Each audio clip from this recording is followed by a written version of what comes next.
Good evening, everyone. Welcome.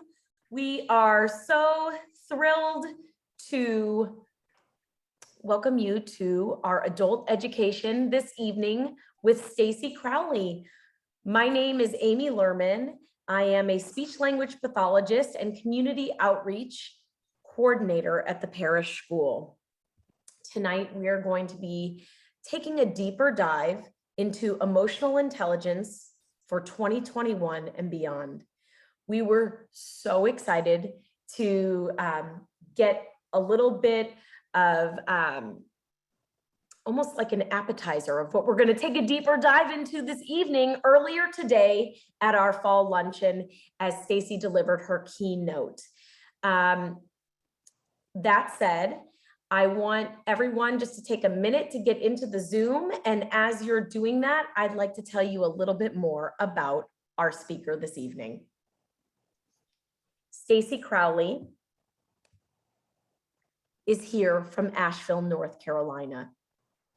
As a search inside yourself certified teacher, Stacey is passionate about preserving face-to-face communication and providing state-of-the-art emotional intelligence training to adults who teach and raise children. Stacey, the owner of Learning Tree Literacy, is a dually certified speech language pathologist and literacy specialist with 20 years of experience teaching communication, literacy, and social emotional learning skills to youth in public and private schools. Her current work combines her fields, of expertise with neuroscience, mindfulness, and nonviolent communication to teach emotional literacy and peaceful conflict resolution to youth using her narrative-based approach called SHARE. Stacey, we're so excited to have you with us this evening. For those of you that are coming into the Zoom, just so you know, Stacey's style is really going to speak to you because it's interactive and engaging as she is. And so she's going to be calling each one of us to participate and to share, just like her program. So enjoy, and I'm going to let her lead us through this next hour. Thank you. Thank you, Amy. And hello, everyone. It's good to see you. It's full disclosure, because it's COVID times, I'm coming to you from the bathroom of my hotel room because this is where the best light is. And I'm also in my jammy bottom, so I hope you're all comfortable. I'd like you to know that Jason Gant, my colleague, SIY certified teacher, is here as our program manager tonight. If you have any, there he is. Yeah, difficulties with Zoom or breakout rooms, he's here to support us all. All right, let's dig in. So what I'll be speaking about comes from the Search Inside Yourself Leadership Institute. And this is a nonprofit that really started its life at Google. A Google engineer back in the late aughts learned mindfulness for himself, recognized the profound benefits for his own well-being and his relationships, wanted to teach his fellow engineers at Google, but knew that they would need data because they're engineers. So he collaborated with researchers and thought leaders in the fields of mindfulness, neuroscience, and emotional intelligence, and pulled together this program that really combines those three areas and makes emotional intelligence training accessible, easy to learn, practical for everybody. It's taught around the world now. My specific passion is bringing it to education, the field of education. So that's a little history of the program. And to start off with, we're going to put you into breakout rooms of 2 to have casual, free-flow conversations about these 2 prompts. So what do you love about your work? And what are some of your biggest challenges at work? Okay. If you're running a home that is work as well. So please know that you can speak to those challenges and loves as well. So this is just 4 minutes. You will automatically be put into breakout rooms. And if you have any difficulties, give us a shout. We'll be here to support you. All right. We'll see you back here in 4 minutes.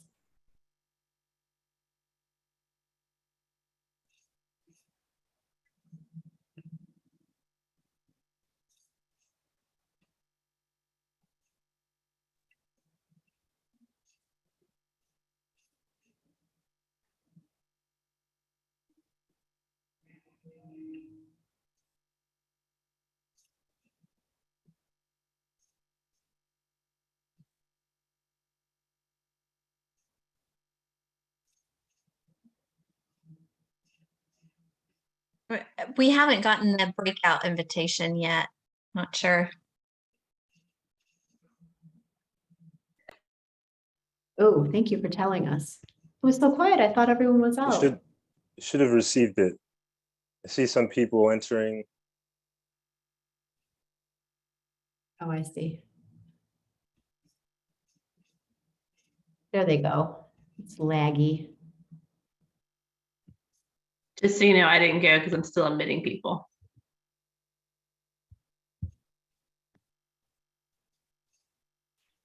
Okay. There's 3 unassigned. They can just stay with us. Okay, good. Hello, Erin. Erin, are you just joining us? And Maria Jo. Oh, I can't tell if they're hearing us or not.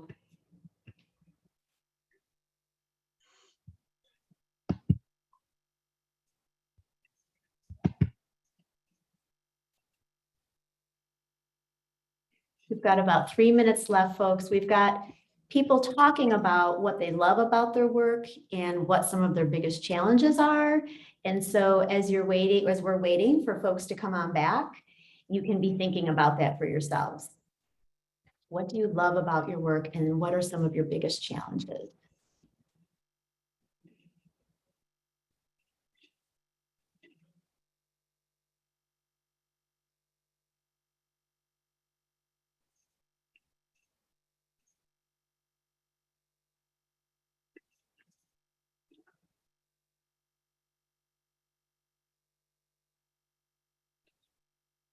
And Holly, you're not going in because you're a co-host.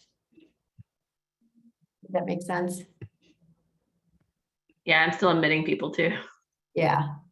And you're hard at work. Thank you. Hi, folks. If anyone's just joined us, we have people in breakout rooms having conversations about what they love about their work and what some of their biggest challenges are. So you can just be thinking about that in your own mind, okay?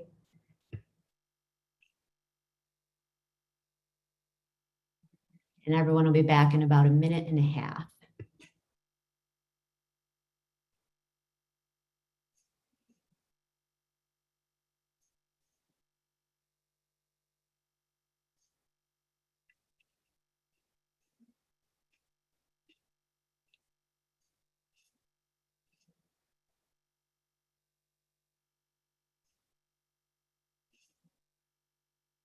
Alejandra is by herself. Ann Powers is by herself. It gets tricky. Technology and someone new just joined. Hello, welcome.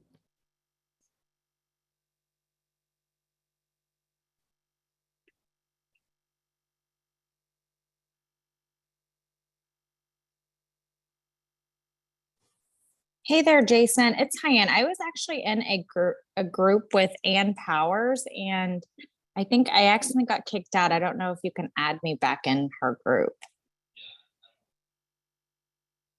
Let's see, who was that speaking? I'm sorry. This is Hyann Cow. I was in a group with Ann Powers. I think we were group number 1. Okay, let me see.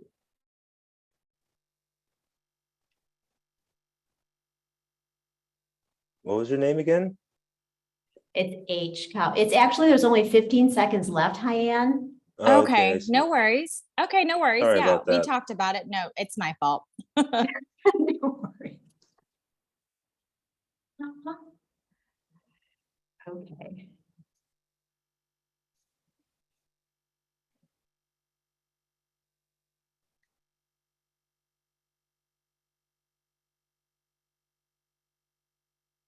Welcome back, everyone. We want to thank you for your shared patience for technology. We love it and we struggle with it on a regular basis, but we hope you had some good conversation, and in the chat, or you can raise your hand and we'll call on you. We'd like to hear, what are some things that you love about your work?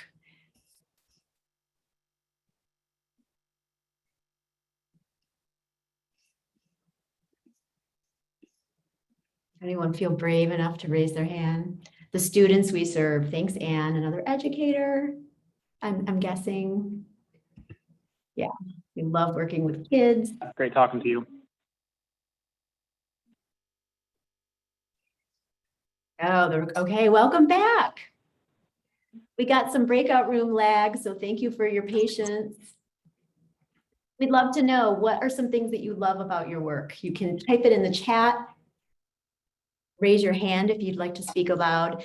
We have the educators on our team. Great. So colleagues can make work fulfilling. The students we serve can make work fulfilling.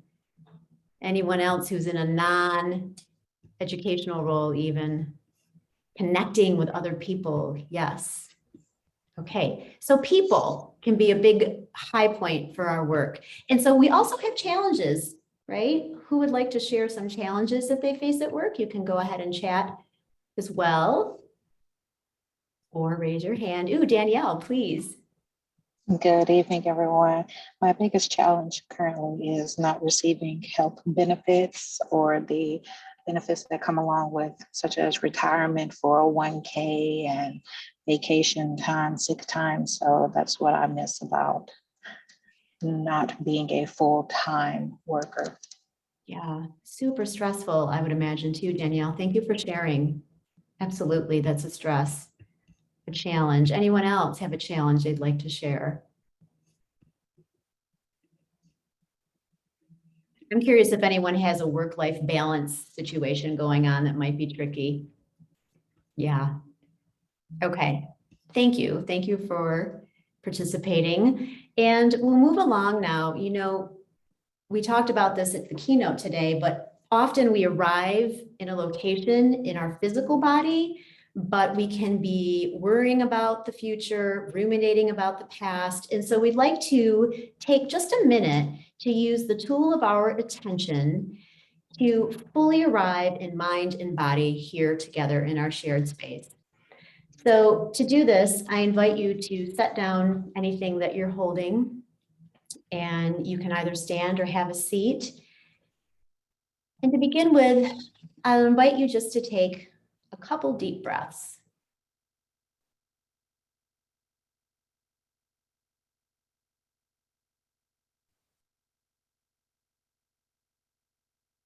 And then we will intentionally pay attention to our breathing. So you may begin by noticing, where do you feel the breath in your body? How do you know you're breathing? There might be sensations of breath in the belly, chest, the tip of the nose. And with the next breath, can you notice the moment your inhale begins and ends?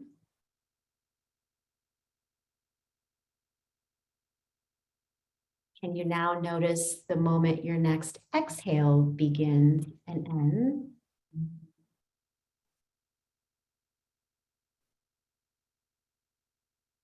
And now can you use your attention to focus on one complete breath from the beginning of the inhale to the end of the exhale?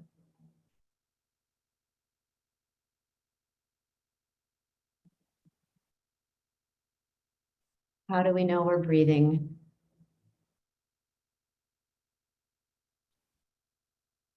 And after your next breath, you can open your eyes if they're closed and come back to the room. And just noticing how you feel after using this tool of attention for a short period. Okay, and we'll be talking about attention. So, hello, it is nice to be with you. I shared a story earlier today that I used to teach in Chicago public schools, and the state adopted the Child Mental Health Act in 2004. And then shortly thereafter, the standards for social emotional learning were adopted. Illinois was the first state in our country to say it's super important for child mental health to teach social and emotional skills. And I was trained to teach kindergartners how to name their feelings, where they felt them in their bodies, what they could do to calm down, and then peacefully problem solve. And I had therapy that night, and I took this lesson plan on anger to my therapist and said, is this what you and I have been working on? You know, and it was an aha for me that, well, he said, yes, it is, by the way, that it would have been so helpful as a 5-year-old to learn about my emotions. So this has really fueled my passion now for bringing this work to parents and educators, because we will learn more, a little bit more about how important it is for healthy relationships with ourselves and other folks who have emotional intelligence skills. So the Search Inside Yourself program combines my 3 loves: emotional intelligence. These are skills and practices that are trainable through all ages and stages of life. Neuroscience, we use the best brain science we've ever had to understand that we can use the tool of attention to change the function and structure of our brain. And then mindfulness is the mental exercise that we use to build these capacities, to build the emotional intelligence that will help us in our lives. So emotional intelligence was popularized first in 1995. This is a book, seminal piece of work that was written by Dan Goleman, and he broke out the emotional intelligences into these domains. And if you notice the top domains of self-awareness and self-management, that is about us, ourselves, how we understand ourselves and work with ourselves, our own emotions. And on the bottom, you'll see social awareness and relationship management. That's about our relationship with others. So on the top, intrapersonal, relationship with myself. Bottom, interpersonal, how we work with others. On the left, you will notice that it's about awareness. We need this deep awareness of our own emotional lives and those around us. And then on the right, you'll see that it helps us manage our relationships. Okay. So when we put this right next to the wheel of social emotional learning that comes to us from CASEL, it's an organization, the Collaboration for Academic Social and Emotional Learning, you'll see that these are the same domains, whether we're 5 or 95, that we can learn to practice, cultivate, and skillfully master. So the question is then, like, why all this attention on emotional intelligence? And this is the first kind of right. Being human in the digital age is overwhelming. And then recently we got online school to go with it. So it's super helpful to know that our brains did not evolve to deal with the sheer volume of information coming at us. We're always plugged in. It can leave us with a sense of overwhelm, kind of always being turned on, and it can make it hard to prioritize what's most important and to really stay balanced, to have this work-life balance. On a broader social and work context, we can think of the world we live in as volatile, uncertain, complex, and ambiguous. This acronym, VUCA, comes to us from the military. They use it to describe the battlefield, but it seems quite apt for what we're experiencing as living humans on the earth today, yes? Now, living with the digital overwhelm and in this VUCA world, we can become very, very distracted. Our attention is a limited resource. We only have so much, and technology is constantly pulling us from being in the here and now. And it has some side effects. The first is that we spend almost half of our time distracted, mind wandering. And let's break it down into some real numbers here. Let's say that we each get to live to age 60. third of our lives we spend sleeping. So right away, we've got 20 years taken away and we've got 40 years that we're awake. If we spend almost half of our time distracted, that means we only have about 20 years of actually experiencing what we're doing, when we're doing it, with the people we're doing it with. So this attention is such a precious resource that we want to learn to harness and use to fully be present. 70% of leaders report they're regularly unable to be attentive in meetings. They're being pulled every which way. And only 2% of leaders make time to enhance their personal productivity. And I think it's important to share with you that while this is a leadership institute and a leadership course, we don't think of leadership as a title. We think of leadership as how we lead our lives. The thoughts and emotions that we have inform how we behave and interact. And so when we cultivate the ability to manage our thoughts and emotions, it allows us to interact and behave in ways that can be inspiring to other people, supportive, connective. And that's what we think of as leadership, how we each lead our lives and inspire and impact the people around us.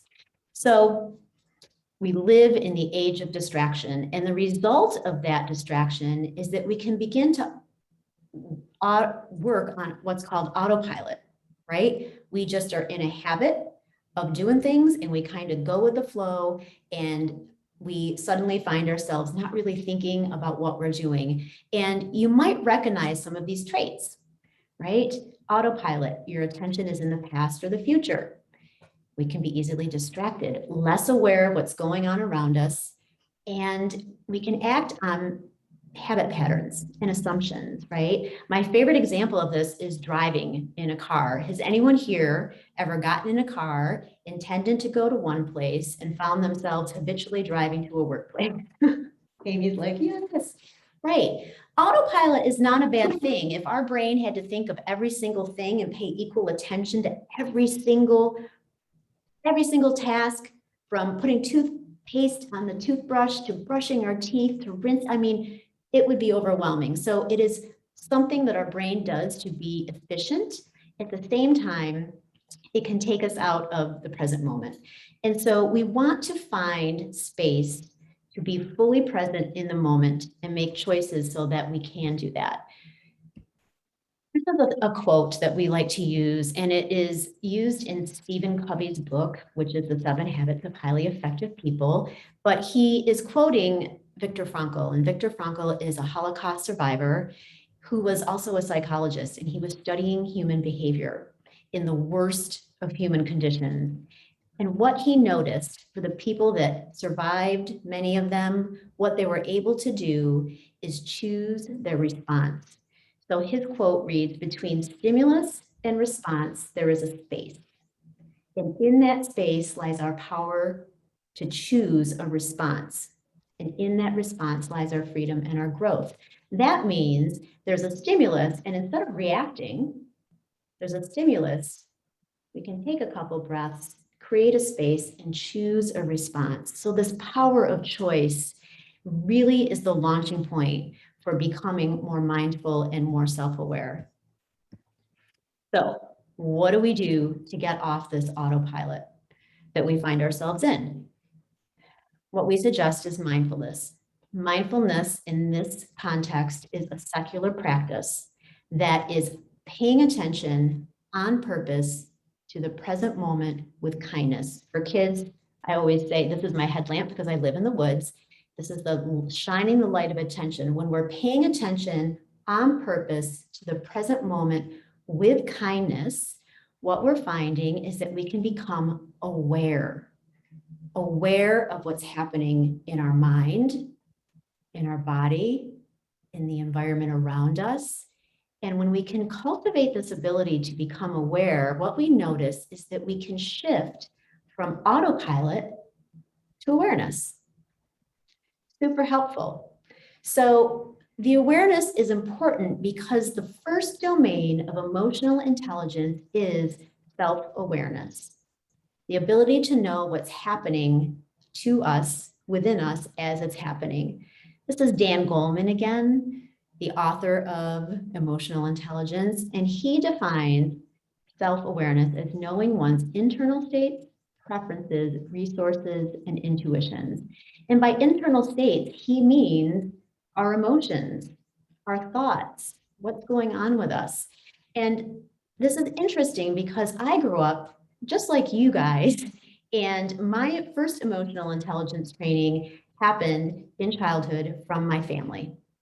We learn from our family how to manage our emotions or not manage our emotions.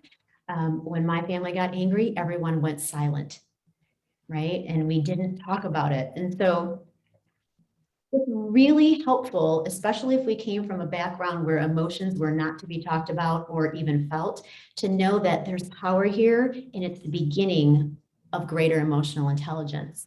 So we want to use mindfulness to help us become more aware. And how do we do that?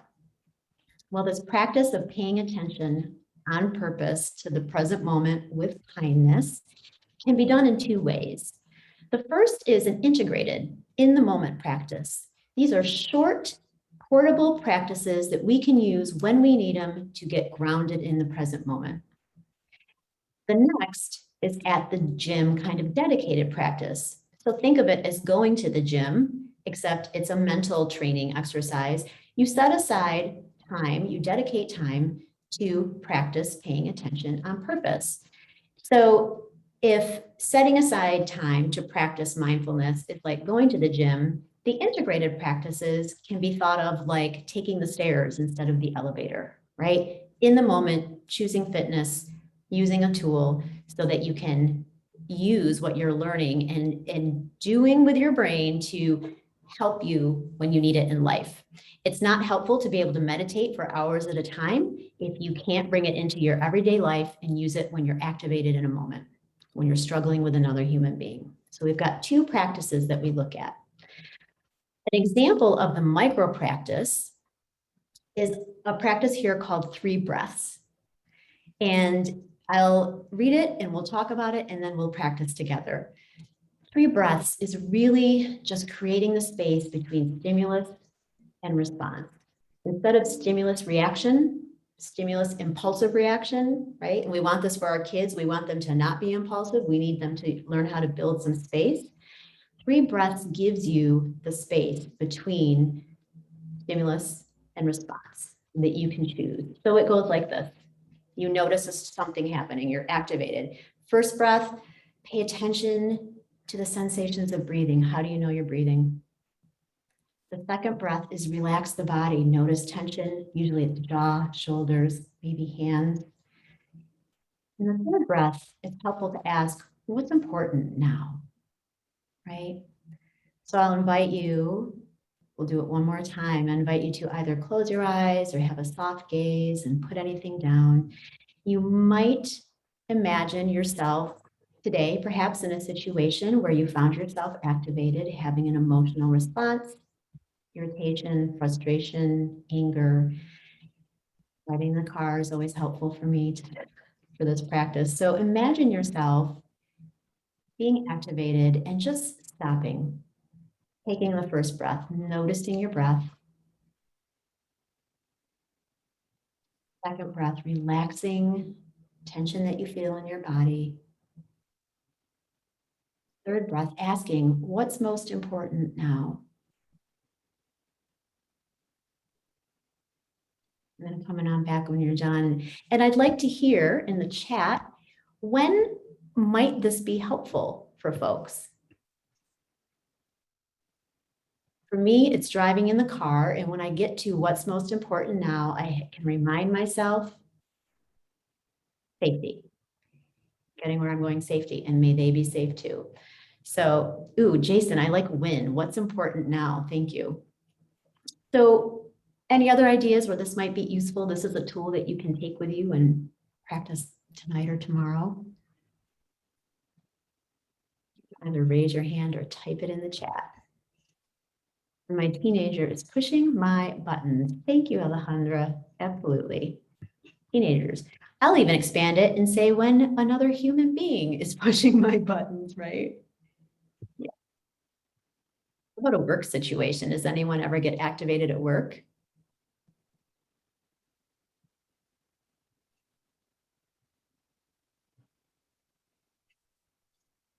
During transitions or shifts in energy. Thank you, Jason. Transitions are so helpful to think about before getting out of your car when you're going home, before starting dinner, before going into a difficult conversation or a meeting.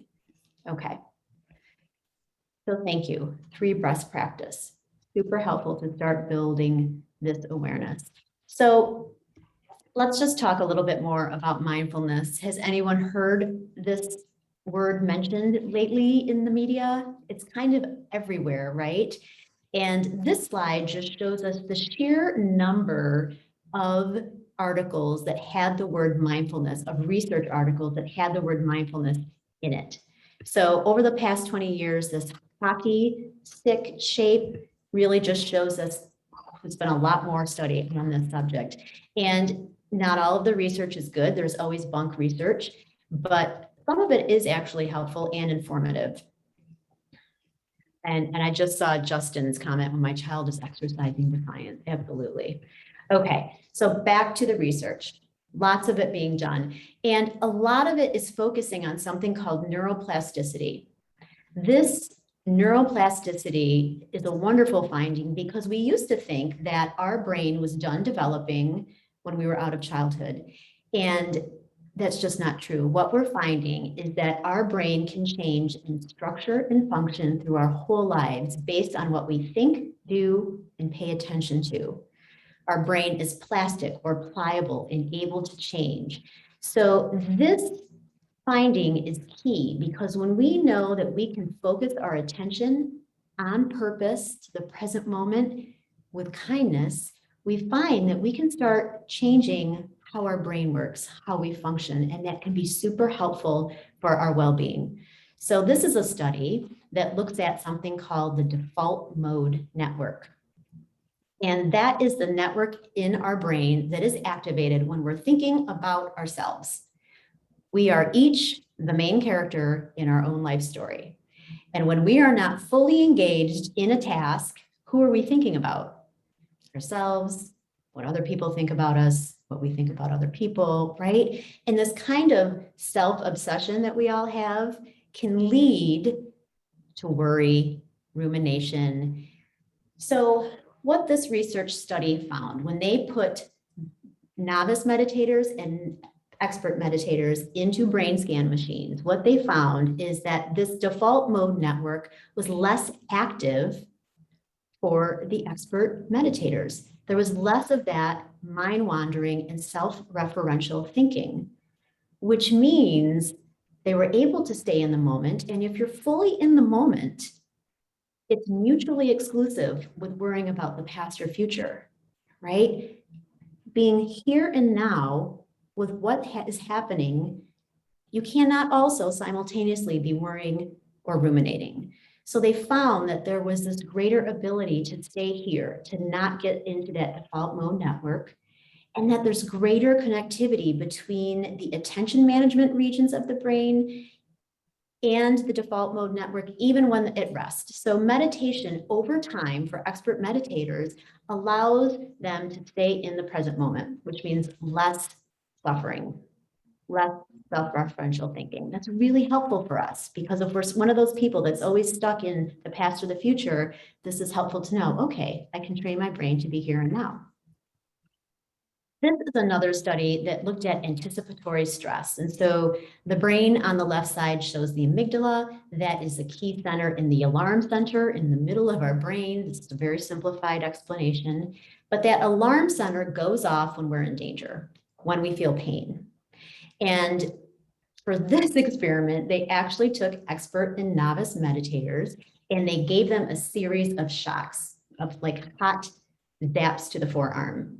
And they watched in the brain scanner their alarm system. And what they noticed is that novice meditators, not only did they have an alarm system when they were shocked, that's actual pain, they reported lingering unpleasantness after it was over, and they had stress even before the next shock began. So I think of this like when I was a kid and I was fearful of shots. If I knew I was going to the pediatrician on Friday, I would start worrying on Saturday before. That's anticipatory stress. I would worry, worry, worry, worry. I'd have the shot. I'd survive it. It wasn't that bad, but I would tell everyone how awful it was, right? So this idea of anticipating something that's painful and then reliving it when it's done is something that causes suffering. Meditators didn't have this experience. Yes, their alarm system went off at the moment of pain, as it should, but they had far less anticipatory stress and far less unpleasantness after the fact. So what does this mean for us? Pain is inevitable in life. Suffering is optional. If we can learn to anchor our attention in the present moment, we won't get caught in that cycle of worrying about what's to come and rehashing what already happened. Super helpful. Okay. Mindful Schools trains educators to teach mindfulness to children, and they have a wonderful catalog of research where they pull these findings from. And so mindfulschools.org if you're interested. And they find that these benefits are true for educators, they're true for human beings, but specifically less stress and burnout, greater efficacy in working with their children, their classrooms, easier to build emotionally supportive classrooms when you're mindful and aware, and better classroom management. And of course, I guess I didn't show that slide. The same is true for children. They find that there's increased ability for resilience and social emotional learning, increased academic performance, decreased behavior. So mindfulness is kind of like a superpower. And there's also Search Inside Yourself does their own research, and they take before and post, pre and post data from their participants. So in 2020, this was over 750 programs, and they found these three findings that they highlight. The first is that people just in a 28-day period report that they're able to pause before reacting, right? That's between stimulus and response, there is a space. They can pause before reacting. There's an increased ability to notice when they're distracted and bring attention back. And they're also able to take other people's perspective more easily. So again, trainable. Emotional intelligence is trainable. Mindfulness is our exercise to help us build that. Now let's think about our children. What happens when our kids are able to pause before reacting? They're not impulsive. They can make skillful choices. We want them to know when they're distracted so they can bring their awareness back for learning. And we want them to be able to take perspective when they're in conflict with another human being. So can you imagine if this was taught in school, what the world would be like? And it starts with educators and parents. We need these skills so that we can teach them to our children just by virtue of how we operate in the world, how we behave. Okay. So the summary of this first part is that we need emotional intelligence for 21st century life in this VUCA world, this volatile, uncertain, chaotic, complex, ambiguous world we're living in. And mindfulness is our mental exercise that helps us move from autopilot to aware in the present moment. And awareness is helping us understand our emotions, okay? Now, in the full program, we would then talk about emotional management, self-management, self-regulation. We're now going to move from this intrapersonal self-awareness into the first interpersonal domain, which is empathy. We understand empathy. It's understanding other people's emotions, understanding their perspectives, and without getting caught up in them. So empathy is really important for relationships. Self-empathy for sure, and working with other people. In fact, it's essential for working in teams and collaborating. And let's learn a little bit about how we found that out. In 2012, Google asked a question, and they wanted to know what factors contribute to the most effective teams. right? How do we build a perfect team? And so it's Google. They used all of their analytics. They had 180 teams that they studied, and they had hypotheses, teams. Okay, maybe it's the management style of the leader of the team. Maybe it's a mix of backgrounds and experiences. Maybe it's personality type, but none of that bore out in the data. What they found, the number one contributor to effective teams was psychological safety. There were these other factors that you can see here, but the number one factor was psychological safety. So let's think about that. What does that mean? Human beings need safety, and we think of safety in terms of physical safety, unless we're talking about trauma, emotional abuse, right? Sexual abuse. But in this case, let's think about emotional abuse and how critical it is for us to feel both physically and emotionally safe to work together with other people. If we're in a meeting and we're going to collaborate, we need to know that we can speak up and not be ridiculed. We can share our ideas and not be criticized.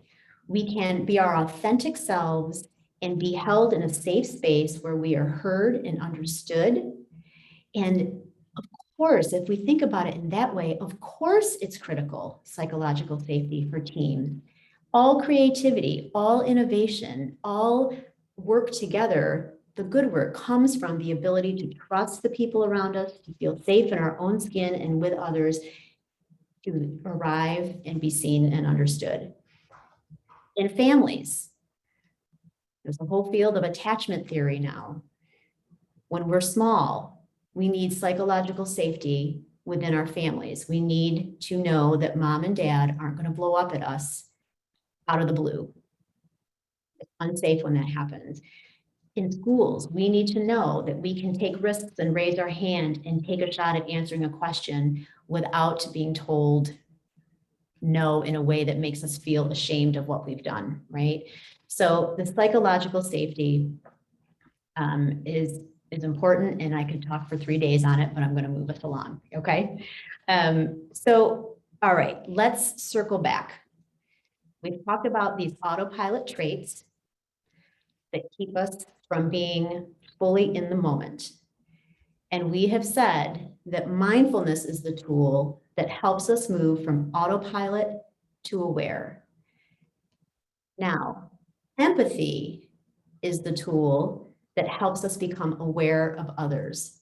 And so this awareness that we're building using mindfulness as a practice simultaneously builds our self-awareness and our awareness of others. And we've even seen signatures in the brain that tell us when we're building our own capacity for self-awareness, our own understanding of emotions, simultaneously, we're building our capacity to understand other human beings and their emotions. So, okay, we'd like to take you into a mindful listening task. This is going to be a communication practice that you will be able to take with you, and it'll change the nature of your conversations and connections. And before we do that, we're going to share another micro practice. Before you communicate with another human being, especially if you're anticipating a difficult conversation, it can be really helpful to pay attention on purpose to this idea that we want to connect with someone. So in 3 breaths, again, the shift to connection practice is number 1, settle the mind. We're going into a difficult conversation. We've got a lot of stuff going on. We just want to settle the mind. Number 2, we want to see a similarity. It's helpful to think this is another human being who wants to be happy, just like me. And then the 3rd step is to offer kindness in your mind to them. May they be happy. May you be happy. So this is another micro practice where we can intentionally prepare to communicate and connect with another human being. Settle the mind, see a similarity, the human being who wants to be happy just like me. Offer kindness in your mind. May they be happy. This is priming us for connection. Communication is the tool for connection. We still need to build skills around it, and so that's what we're going to practice. Okay, in just a moment, I'm going to put you into breakout rooms again, and I'm looking real quick to see how many folks we have. Yeah. Jason will put you into breakout rooms of 2. This is how mindful listening works. Person A, you're going to have 2 minutes to yourself, full airtime to express yourself. You don't need to talk every second of the 2 minutes, but it belongs to you. You can stop, you can gather your thoughts. I will give you prompts in a moment. You'll know what you're talking about. Expressing yourself in 2 minutes. Person B, as the listener, you're giving the gift of your full attention. You're nodding, you're engaging, but you're not speaking. You are listening and giving airtime to person A to speak, to be heard and understood. After 2 minutes, Jason will send a message, a broadcast message, and say it's time to switch roles. And at that point, it'll be person B's turn to speak. You'll have 2 minutes, and then you'll move into a free flow conversation for a minute, talking about how was it to speak and listen in that way. So I'll go over that one more time, but here are the prompts. What is surprising to me lately in my life is the kind of person I want to be is, or anything else that is alive for you in the moment. And Jason has just put those in the chat for you so you can respond back to them. And one more time, here's how it'll work. Person A, 2 minutes to respond. Person B, gift of your full attention. Notice what's happening when you want to be jumping in, and we'll talk about it afterwards. Then we'll switch roles. It'll be person B's turn to talk. A, you get to chance to listen. And then at the end, you'll have 1 minute, just a free flow conversation, thinking and talking about how was the experience of speaking and listening, and is there anything else you'd like to share? And use this minute just to step out of the stories you were telling to really consider how mindful listening might be impactful in your own relationships, okay? Okay, Jason, how are we doing? Are we set up with dyads? Good to go? Okay. All right, folks, come on back if you have any difficulties. If you lose your partner midstream, you can practice journaling, kind of these things. Imagine come back and we'll set you up with one of us as a partner because I want you to be able to practice. All right. Okay. We'll see you in 5 minutes and you'll hit the join button that you see on your screen. That'll get you into your rooms.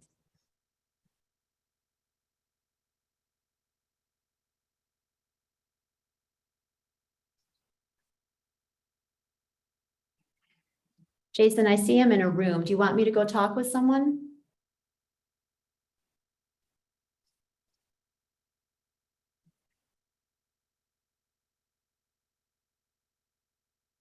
Aaron and No, Michelle. I'll switch. Let's see.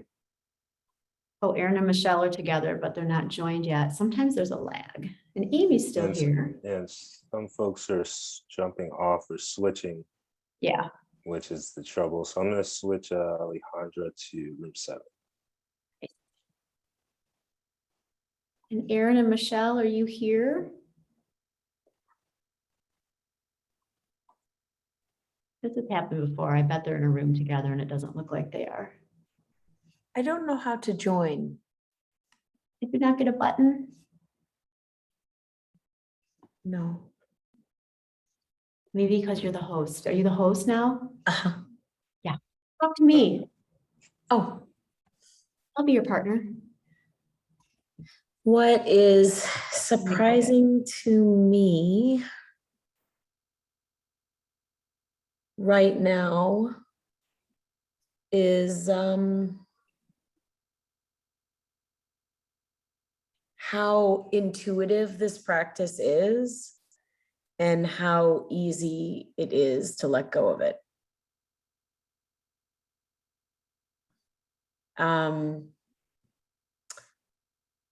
Yeah.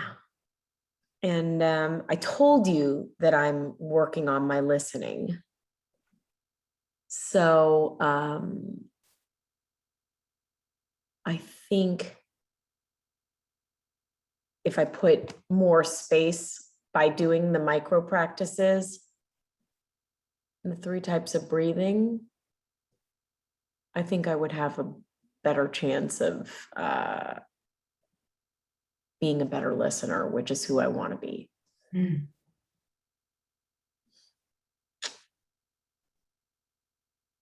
Especially for my girls.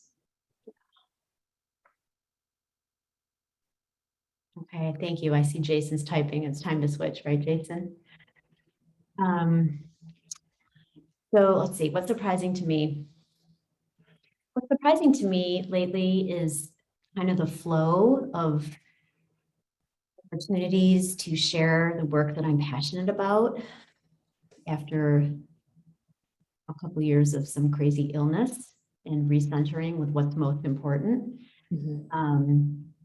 I think it's surprising people, like our lunch today, Amy, was so so fulfilling. And it's just like, just by putting this out there, it's surprising the people that I'm meeting and who are resonating with it and are sharing their experiences and love for this work. And the other piece I'll add, the anything else, is how grateful I am to be part of this worldwide community. Jason and I have just met recently because of this, and he's in San Francisco, and I have someone I teach with in Portugal, and it's just making the world smaller. So, and now is our free flow conversation for a minute. Yeah. How was it to listen, Amy? I'm curious, because you just gave the gift of your full attention. Yeah, I mean, I was able to pause all of my interrupting cow moments and learn something. We spent a great part of the day together today, and I had no idea that you taught in Portugal with someone and in San Francisco with someone, and I didn't even know that, you know. And I think, like, if I can just be actively engaged and just listening. Yeah, I saw you when I mentioned lunch, you went, right? Like, and that, I resonate with that, because when something's exciting to me, I'm gonna go, oh my gosh, it was the best. And I interrupt, but it's in a, I'm connecting with you way, right? But I noticed that it can prevent people from sharing the fullness of what it is that they are wanting to share sometimes. So thank you for practicing with me. Oh yeah, God. I mean, it's something that I've been, every time we do the 40 days through my yoga studio, it's one of my goals. Improving my listening. So Cool. I didn't realize we were even going to get to work on that tonight. So. Oh, and okay, so we're closing. I know, it was kind of funny that it was on the docket. I know you were probably, your brain was probably going, okay. Maybe. Yeah. Yeah. I've got a task for you, lady.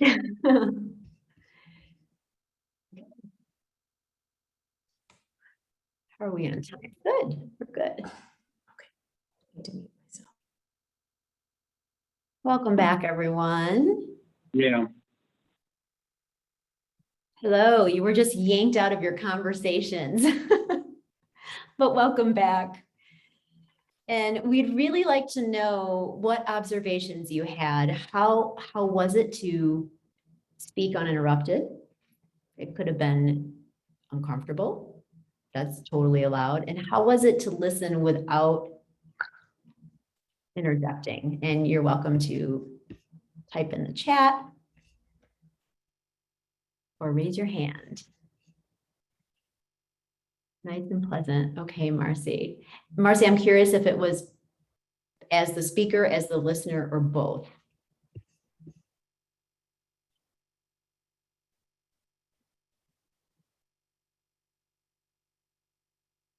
Oh, okay. Did anyone find it stressful to have the full 2 minutes to yourself? You know, sometimes participants are like, no, it was too much. But what we're really doing here is isolating. I did, yeah. Because how often do you have 2 minutes that you know belong to you to express yourself? So it can be uncomfortable. Derek says we had good similarities to be relatable. Listening is easier than talking. Marcy, we were connected and shared common experiences. Yeah. How was it to listen knowing that you would get your turn, but you were giving the gift of your full attention? Hard to listen without listening to respond. It was nice to be empathetic. Yeah. And Paige says, I felt heard when it was my turn to talk. I may have gone over 2 minutes. Yeah. This need to be heard and understood is universal, right? And so often our mind, when we're listening, is ready to respond. We want to give advice. Oh, me too. Or have you thought about this? You know, it's really interesting. And there's such limited time that it feels like our conversations are kind of rushed. So this exercise is really to isolate the components of mindful listening so that we can practice on purpose, bringing this to the communications that we have. This is a wonderful way to meet another person's need to be heard and understood and to build trust, right? Trust and connection. So summarizing, you know, this skill of mindful listening helps us connect. And over again, when I teach this program, it is amazing how quickly perfect strangers feel connected to each other simply because we use the tool of communication intentionally in this way. So remember that feeling, right? Take it with you. As a review, we talked about how mindfulness can help us move from autopilot way of being in the world to an increased ability for awareness. And we're more aware of ourselves and our emotions and other people, then we can start feeling more connected. And we can use practices to do that. We've talked about and learned 4 different practices tonight that I hope you find useful in your lives. The first is the 3 breaths. An integrated practice at any moment, noticing your breath, relaxing your body, asking what's important. Mindful breathing, we started out with at the very beginning when we took just a minute to use our attention to focus on our sensations of breath. We just finished mindful listening. And then shift to connection can be so helpful to start to create habits, mental habits of wanting to listen to connect. Okay. So in summary, we need these skills, emotional intelligence skills, to help us navigate this crazy world, volatile, uncertain, complex, and ambiguous.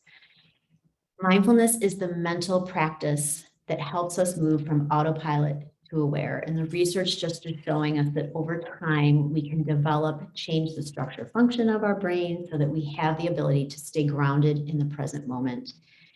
Awareness of ourselves and others helps us create connection and increased empathy, and that we can find ways to practice both integrated and dedicated. And the practices that we talked about here were practices both in mindfulness and emotional intelligence. Okay, so next steps. I'm just going to share in the chat.